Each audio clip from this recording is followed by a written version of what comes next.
For room correction here in the studio, I am using a Trinnov MC Pro. The way that I'm feeding that Trinnov system is via Dante from the Matrix 2. Now, I designed this room. It's exceptionally well treated. It has a great linear frequency response. And as a stereo engineer, I never really had the need or felt the need for room correction. The Lipinskis are very full range. I loved how they sounded in this room from the moment that I placed them there. I felt like everything clicked for me. I've got, two extension speakers, and I could do my crossovers within Dadman in the Avid world, and then use my Crookwood to sort of, turn those on and off and level them, etc. But once I expanded the studio, which is started in 2015, to be fully immersive, that was when I realized the necessity for room correction is essentially an inevitability for everybody. No matter how well your room is designed, when we start working with this many audio sources, there are so many variables. And so when I first had this room tuned by Dolby was in 2017. And at that time, there really was hardly a music spec at all. This is one of the first music rooms in Canada for sure, and likely in the world, that was tuned by Dolby for music-specific work. There was no music curve at that time. We were still sort of balancing between the concept of how to tune a room for film and what this whole music adventure was going to look like. And so they came in and, using a smart system and great calibrated microphones, they shot the room, and I used the SPQ card in Dadman on the Matrix to control all my tuning. Sounded fantastic. I really enjoyed it. But one of the challenges that I faced is, I expanded the system. I started with 714. Prior to that, I even had 5.1, and I wasn't using room tuning at that point for all of my sort of film work, etc. But once I went to 714, it was tuned. Well, then I added my wide surrounds to 914. Then I added my arrayed sides, which are the 11s. And then I've also added 2 center height channels. So every time those changes have happened, let alone subtle placement and speaker changes that I've made or decisions that I've made based on my knowledge of the format regarding the exact way that I want to tune the room, the idea of having to wait for somebody to come and work with me again became not functional.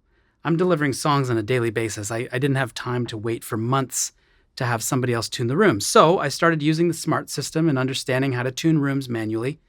And then I came across the Trinnov, and I had some colleagues who had shown it to me before, and I'd heard what it was capable of. And from the moment I heard it tune this room, I was instantly just blown away. And it's been a part of the workflow ever since. And so what it's capable of doing, it's a rack mount computer, essentially. I'm sending the signal from Dadman once it's, come back from the renderer into the Trinnov via Dante. And then I'm receiving my channels back, and then it's going to my speakers. It's all happening in real time, like an insert.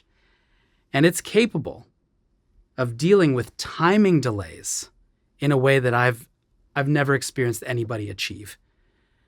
It deals with things in the phase and timing area at such a high level of precision that I can't really imagine working without it now.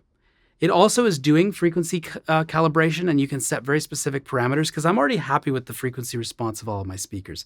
So I'm relatively judicious in that area of what I allow it to do. But nevertheless, it's a really intelligent system. And no matter how good our rooms are, no matter how wonderful the speakers, there's always room to grow. And so I have actually, come to a place where the Trinnov is also just helping to bring these things together, especially in a multi-channel system. We're talking about 19 speakers, 2 full-range LFEs, speakers above us, 11 speakers in the main layer. It's a lot. And what I experienced is that prior to working with the Trinnov, I'm mixing an immersive, and I know where the speakers are. And the minute that I tune this thing, and every time I sort of recalibrate, it's like the speakers just disappear. I just have a sphere to work in. And what matters most is that translates. Really, all of this is about translation. When we tune our rooms, when we work with full range monitors, when we work with, flat frequency responses or high-end headphones. All of it is in the pursuit of translation. The decisions that I make creatively, I want those to translate to the person who hears the music. That's the mindset of a mix engineer. It's definitely the full-time mindset of a mastering engineer, and I've always approached my immersive work that way.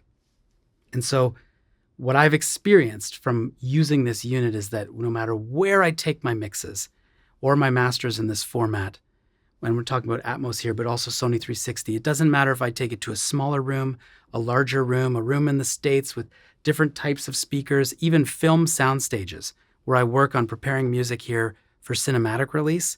The translation is incredible, especially for level detail, but even on a frequency basis. And that's where it really pays off, in my opinion. So I love using it. It's just an assistant that's always there helping out, and I've been really happy to integrate it into the system.